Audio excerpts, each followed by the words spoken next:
Médula espinal. Es uno de los elementos más importantes del sistema nervioso, rodeada y protegida por meninges, líquido cefalorraquídeo y los huesos de la columna vertebral.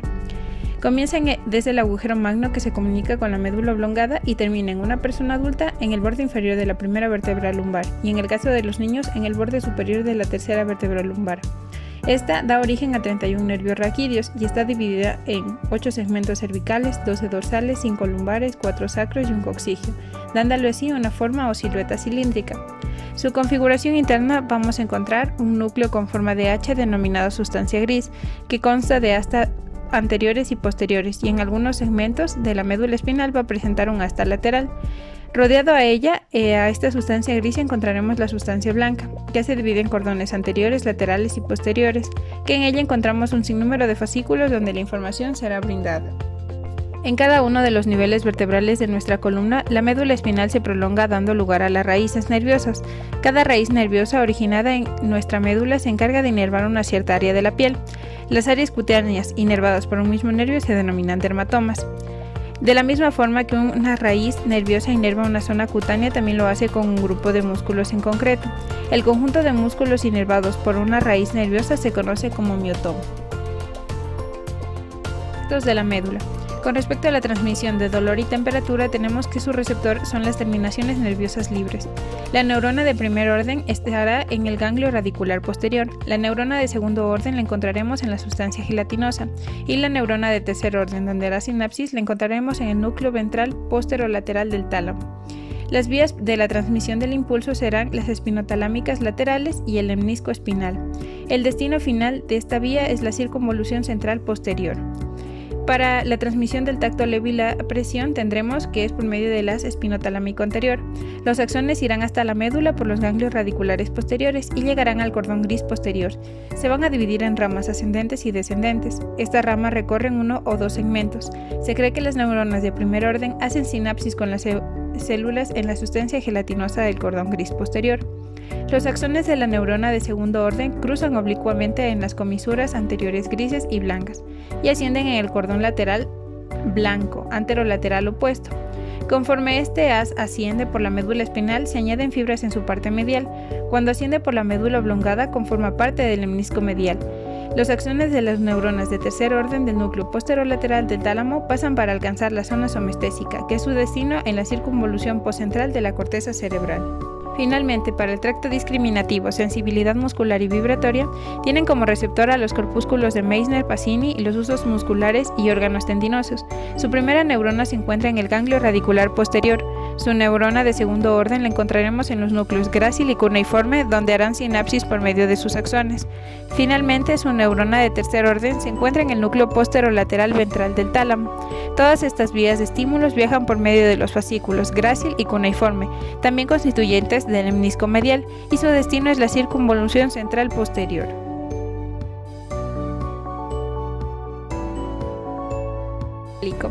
Este conecta la médula espinal con las estructuras cerebrales ubicadas en la parte superior. La materia blanca del tronco encefálico incluye tractos que reciben y envían información motora y sensorial al cerebro, así como los provenientes del cerebro. Muchos de los núcleos del tronco encefálico reciben o emiten fibras nerviosas que entran en la constitución de los nervios craneales. De los 12 pares, 10 hacen conexión con el tronco encefálico. Tiene 3 partes, bulbo oblongo o la médula. Este tiene la forma de un cono cuyo extremo más pequeño continúa caudalmente con la médula espinal. Como no hay una línea que demarque la separación entre la médula y el bulbo, se considera que el límite está en un plano horizontal que pasa por encima de la raíz del primer nervio cervical. En el bulbo se ubica el centro respiratorio, muy importante para la regulación del ritmo respiratorio. El límite superior del bulbo está hecho en un surco horizontal visible, que es el surco bulbopontino, que corresponde al margen inferior del puente. La superficie del bulbo está atravesada por 2 surcos paralelos que continúan en la médula. Estas ranuras delimitan lo que es anterior y posterior en el bulbo. Entre los surcos lateral anterior y lateral posterior se encuentra el área lateral del bulbo, donde se forma una eminencia ovalada formada por una gran cantidad de materia gris. Del surco lateral posterior emergen los filamentos de la raíz que se unen para formar los nervios glosofaringeo y vago.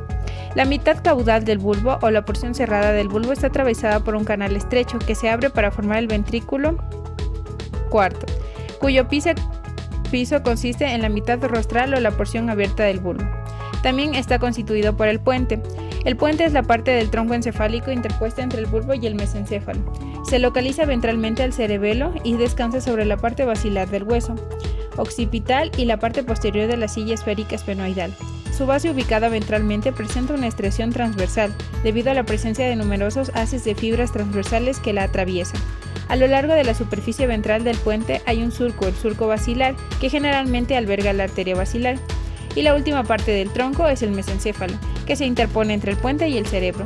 Está atravesado por un canal estrecho, el acueducto cerebral. La parte del mesencéfalo ubicada dorsalmente al acueducto es el techo del mesencéfalo. Ventralmente tenemos los dos pedúnculos cerebrales, que a su vez se dividen en una parte dorsal, la tensión, y otra parte ventral, la base del pedúnculo. En una sección transversal del mesencéfalo se ve que la tensión está separada de la base por una área oscura, la sustancia negra. Junto a la sustancia negra hay dos surcos longitudinales, uno lateral, el surco lateral del mesencéfalo, y otro medial, el surco medial del pedúnculo cerebral. Estas ranuras marcan el límite entre la base y la tensión del pedúnculo cerebral. Del surco medial emerge el óculo motor y el tercer par craneal. Cerebelo. Nos referimos a una estructura nerviosa que se encuentra en la parte posterior de la parte superior del tronco encefálico y se forma o constituye por lo que son dos mitades o más conocidos como hemisferios. Se encuentra conectado a la cara posterior del tronco del encéfalo por tres haces simétricos, denominados pedúnculos cerebelosos. Entre ellos hay superiores, medios e inferiores. En su región central o vermiana se encuentra separada por una fisura horizontal denominada petrosa, que lo divide en vermis superior e inferior. El vermis superior contiene los lóbulos de la lengua, lóbulo central, culmen, declive y el lóbulo posterior o folium. El vermis inferior por su parte contiene el túber, pirámide, úvula y lóbulo nódulo. Cada uno de estos lóbulos del vermis se encuentra en una estrecha relación con los lóbulos correspondientes de los hemisferios cerebelosos. El cerebelo está dividido en lóbulo, flóculo nodular o arquicerebelo, que se encarga del control del equilibrio, también en un lóbulo anterior que recibe información propioceptiva de los músculos y tendones de las cuatro extremidades, encargándose de la postura y el tono postural, y el lóbulo posterior, que se encarga de la coordinación de los movimientos que se inclinan en la corteza cerebral o se inician. Dentro de las funciones del cerebelo vamos a tener que son funciones motoras y no motoras.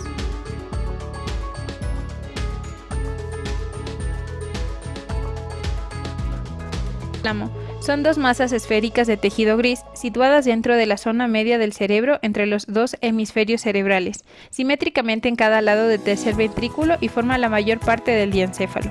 Es el principal centro de relación entre la médula y el cerebro. En él terminan todas las vías sensitivas importantes y con su mediación se produce la respuesta emocional a las sensaciones. Dentro de su constitución está formado de materia gris del tálamo, que está dividida por una lámina vertical constituida de materia blanca, denominada lámina medular interna, que lo divide en una mitad medial y otra lateral, y el extremo posterior se expande para formar el pulvinar. Cada una de estas tres partes del tálamo constituye un grupo de núcleos talámicos. No obstante, también se encuentran pequeños grupos de núcleos situados en el interior de la lámina medular interna, y algunos están localizados en las superficies medial y lateral del tálamo. Las relaciones tenemos que en su cara superior está limitada lateralmente por el surco tálamo estriado, que separa el tálamo del núcleo caudado, y medialmente por un cordón blanco denominado avénula. Cara inferior. La cara inferior del tálamo está unida al tegmento del mesencéfalo, que en este punto recibe el nombre de región subtalámica. En la cara lateral esta cara es convexa y está unida al núcleo caudado superiormente y al segmento posterior de la cápsula interna inferiormente. En la cara medial está en relación posterior con los colículos. Forma la pared lateral del tercer ventrículo. En esta parte está limitada superiormente por la avénula e inferiormente por el surco hipotalámico. En el extremo anterior del tálamo es parcialmente libre, limita el agujero interventricular posteriormente. Extremo posterior. El extremo posterior forma un ancho abultamiento denominado pulvinar, situado superior y lateral al cuerpo geniculado medial. La formación reticular y el sistema límbico son quienes participan activamente en funciones que se encargan en cuanto a las manifestaciones emocionales y conductuales. El sistema reticular, actuando integrando información sensitiva y sensorial, provenientes de los nervios espinales y craneales, con información de la corteza cerebral, tronco encefálico y cerebelo, de tal manera que sus redes neurales procesan información para darnos, por ejemplo, la percepción de un dolor vagante o modular, ciclos del sueño y vigilancia.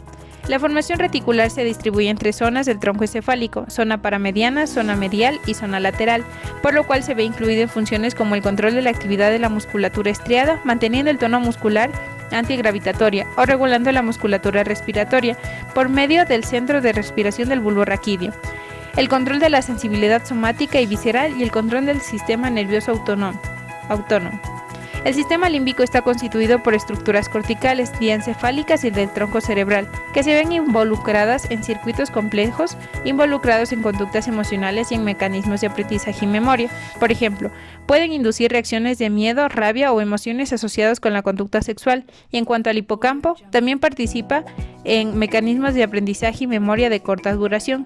Los circuitos son hipocampo trigónomo, núcleo mamilar, tracto mamilotalámico, núcleo anterior del tálamo, proyección hacia corteza cingulada, proyección hacia corteza parahipocampal, proyección hacia el hipocampo. Otro es el de la amígdala y sus conexiones y la vía septo-hipotálamo mesencefálica.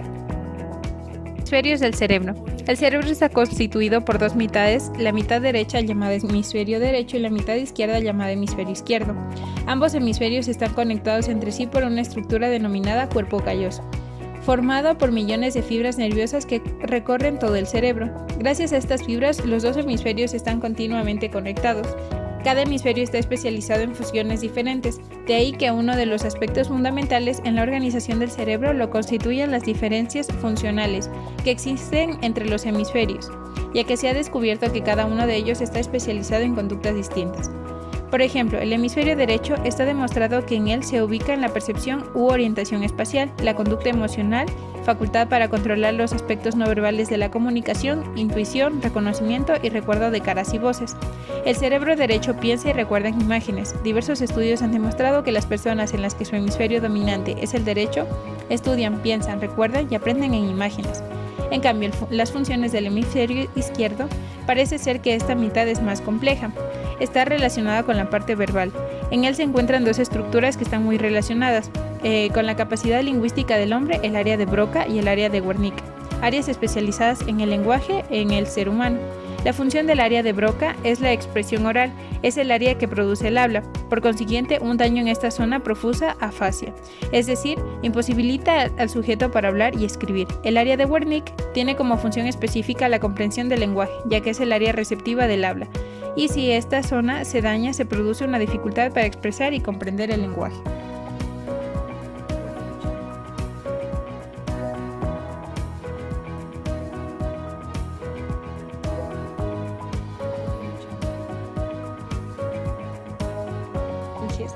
Son un conjunto de capas protectoras situadas en el sistema nervioso central y su protección ósea, tanto a nivel del encéfalo como de la médula espinal.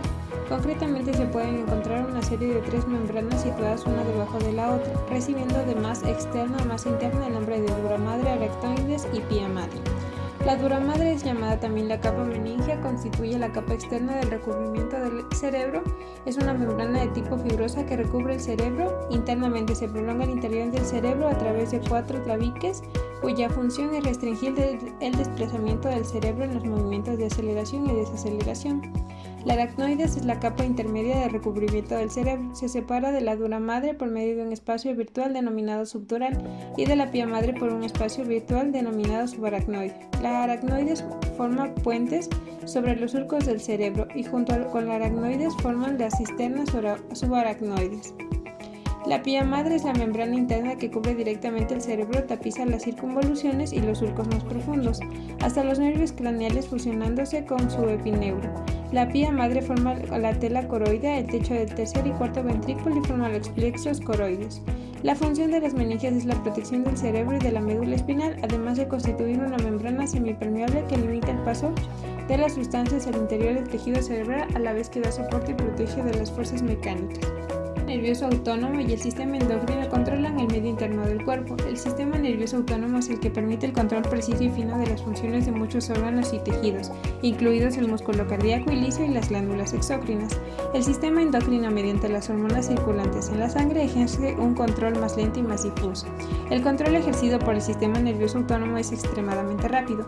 Los receptores viscerales son los quimio, paro y osmorreceptores. Dentro de la organización del sistema nervioso autónomo se va a distribuir a nivel nivel del sistema nervioso central y periférico, dividiéndose en partes simpática y parasimpática. Esta división simpática y parasimpática se realiza con base en diferencias anatómicas, diferencias de neurotransmisores y efectos fisiológicos. Los sistemas simpático y parasimpático originan efectos opuestos en la mayoría de los órganos y por ello se consideran antagonistas fisiológicos.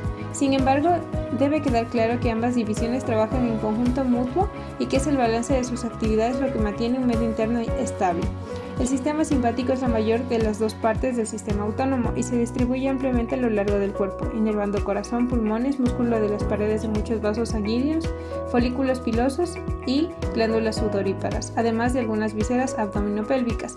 Las actividades de la parte parasimpática del sistema autónomo están dirigidas a lo que es la conservación y recuperación de la energía, disminuye la frecuencia cardíaca y las pupilas se contraen, aumentan el peristaltismo y la actividad glandular, se abren los esfínteres y se contrae la vejiga y su pared. La médula suprarrenal en realidad es un ganglio simpático en el que las neuronas postganglionares pierden sus axones y se transforman en células secretoras. Estas generan secreciones cuando son estimuladas por las fibras nerviosas preganglionares que llegan a la glándula en los nervios espláncnicos. Las hormonas de la médula suprarrenal actúan para preparar al cuerpo principalmente para superar situaciones de urgencia, que son las llamadas respuestas de lucha o huida. El hipotálamo es la parte del encéfalo que se extiende desde la región del quiasma óptico hasta el borde caudal de los cuerpos mamilares. Se ubica debajo del tálamo y constituye el suelo y la parte inferior de las paredes laterales del tercer ventrículo. Delante del hipotálamo se encuentra el área preóptica. Por debajo se une al tegmento del mesencéfalo y el límite lateral es la cápsula interna.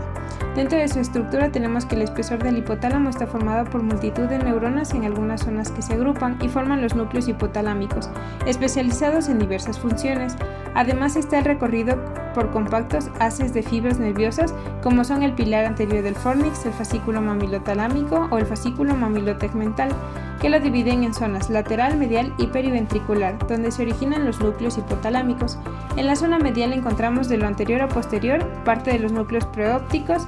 Entremezclados con los preópticos se encuentran lo que son los núcleos intersticiales del hipotálamo anterior. También encontramos el núcleo supraquiasmático, el núcleo paraventricular, el núcleo supraóptico, el núcleo dorsal, el núcleo dorsomedial, el núcleo ventromedial, el núcleo infundibular, el núcleo del cuerpo mamilar, el núcleo hipotalámico posterior finalmente. Y en la zona lateral de anterior a posterior tenemos la parte del preóptico, la parte del supraquiasmático, parte del supraóptico, núcleo lateral, núcleo túbero mamilar, núcleo tuberal lateral, siendo el órgano de control de hemostasia corporal a través del sistema nervioso autónomo y neuroendocrino y desempeña un papel importante en el comportamiento emocional. Dentro de la irrigación del encéfalo y la médula espinal tenemos que el encéfalo está irrigado por las dos arterias carótidas internas y las dos arterias vertebrales. Las cuatro arterias se anastomosan en el espacio subaracnoideo y sus ramas formando el denominado polígono de Willis. La arteria carótida interna se divide en las arterias cerebrales anteriores y media. La arteria cerebral da algunas ramas como la arteria oftálmica, arteria comunicante posterior, la coroidea, arteria cerebral anterior y media. La arteria vertebral se une al vaso del lado contrario para formar la arteria basilar. Las ramas de la porción craneal son ramas meningias, arteria espinal posterior, arteria espinal anterior, arteria cereberosa posterior inferior y arterias medulares. Las arterias basilares dan origen a las ramas de arterias pontinas, arteria laberíntica, arteria cerebelosa anterior inferior y cerebral posterior. La irrigación venosa está dada por las venas cerebrales externas, internas y las venas de las áreas encefálicas específicas. La irrigación de la médula espinal está dada por dos arterias espinales posteriores y por la arteria espinal anterior. Las venas de la médula espinal son paralelas de las arterias y drenan en las venas del cerebro, principalmente en el plexo venoso vertebral interno. Los pares craneales. Se podría decir que el origen de la denominación de par craneal es debido a que son parejas de nervios, es decir, son 12 nervios los que pertenecen al hemisferio izquierdo y sus semejantes que se encontrarán de forma simétrica en el hemisferio derecho. Los pares craneales o nervios craneales pueden ser clasificados o agrupados según dos criterios: el lugar del que parten y la función que cumplen. El primer par craneal es el nervio olfatorio. Es un nervio sensorial encargado de transmitir los estímulos olfativos desde la nariz hacia el cerebro. Su origen real está dado por las células del bulbo olfatorio, es el par o nervio craneal más corto de todos. El segundo par craneal es el nervio óptico. Este par craneal se encarga de conducir los estímulos visuales desde el ojo hasta el cerebro, es decir, está compuesto por los axones de las células ganglionares de la retina que llevan la información de los fotorreceptores al cerebro, donde posteriormente será integrada e interpretada la información y se origina en el diencéfalo. El nervio oculomotor, que es el tercer par craneal, este par es también conocido como nervio motor ocular común. Controla el movimiento ocular y es también el responsable del tamaño de la pupila y se origina en el mesencéfalo. El cuarto es el nervio troclear. Es un nervio con funciones motoras y somáticas que están conectados con el músculo oblicuo superior del ojo, pudiendo hacer que rote y que lo separe del globo ocular. Su núcleo también se origina en el mesencéfalo, al igual que el nervio oculomotor. Tenemos el nervio trigémino. Es un nervio considerado mixto, sensitivo, sensorial y motor, siendo el de mayor tamaño de todos los nervios craneales. Su función es llevar la información sensitiva a la cara, conducir la información a los músculos masticatorios, tensor del tímpano y velo palatino, y recoger la sensibilidad de la cara y sus mucosas. El nervio abducens. También es conocido como nervio craneal motor ocular externo. Es un par craneal motor responsable de transmitir los estímulos motrices al músculo recto externo del ojo y por lo tanto permite que el ojo se pueda mover hacia el lado contrario de donde tenemos situada la nariz. Continuamos con el nervio facial. Este par craneal es otro de los considerados mixtos, ya que consta de varias fibras nerviosas que realizan diferentes funciones como mandar órdenes a los músculos de la cara para poder crear expresiones faciales y también enviar señales a las glándulas salivales y lagrimales. Por otro lado, recogen la información gustativa a través de la lengua. El nervio vestíbulo coclear. Es un nervio craneal considerado sensorial. Se lo conoce también como par craneal del nervio auditivo y vestibular, conformando así vestíbulo coclear. Es el responsable del equilibrio y también la orientación en el espacio y de la función auditiva. El nervio glosofaringeo es un nervio cuya influencia reside en la lengua y en la faringe. Recoge la información de las papilas gustativas y la información sensitiva de la faringe. Conduce órdenes a las glándulas salivales y diversos músculos del cuello que van a facilitar así la deglución y el tragar. El nervio vago.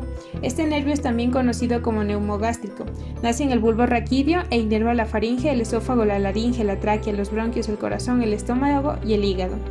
Al igual que el nervio anterior, influye en la acción de tragar, pero también en mandar y transmitir señales a nuestro sistema autónomo, pudiendo incluso ayudar a la regulación de nuestra activación y poder controlar los niveles de estrés, o mandar directamente señales a nuestro sistema simpático y a su vez a nuestras vísceras.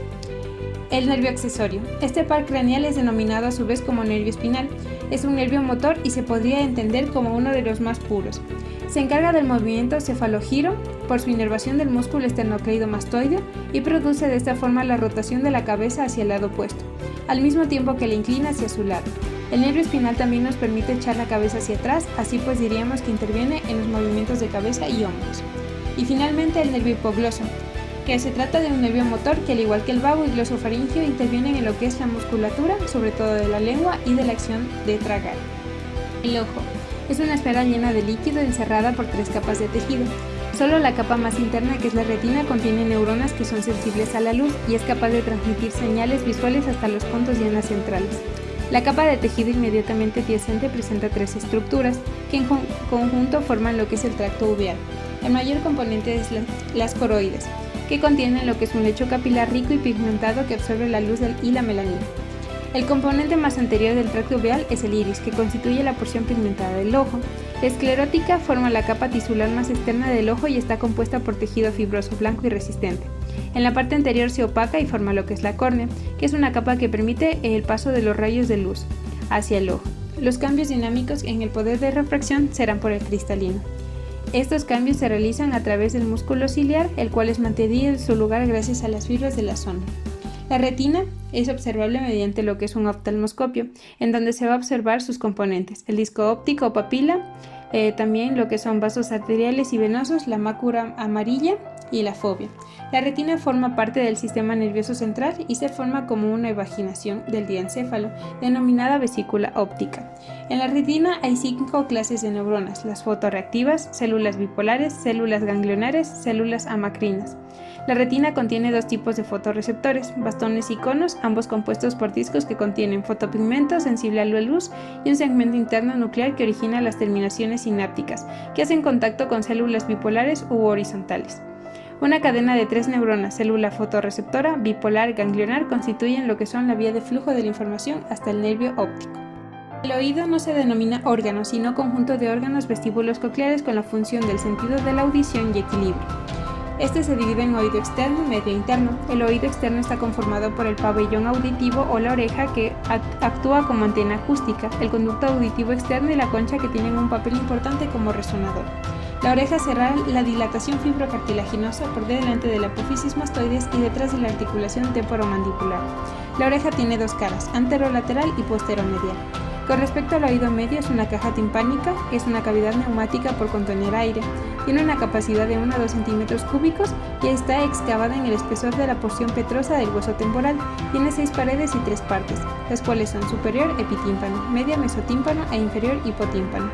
El oído medio, formado por los huesecillos que conectados van a transmitir las ondas sonoras al oído interno, son el martillo, el yunque y el estribo, y la trompa de Eustaquio, que es un conducto que une el oído con la parte posterior de la nariz. Ayuda al equilibrio, a equilibrar la presión en el oído medio, y se necesita de una presión equilibrada para obtener una transferencia adecuada de las ondas sonoras. Y finalmente el oído interno, que aquí propiamente se encuentran los órganos de la audición y el equilibrio, que son la cóclea, que contiene los nervios de la audición, el vestíbulo, que contiene los receptores para el equilibrio, y los conductos semicirculares, que contienen los receptores para el equilibrio.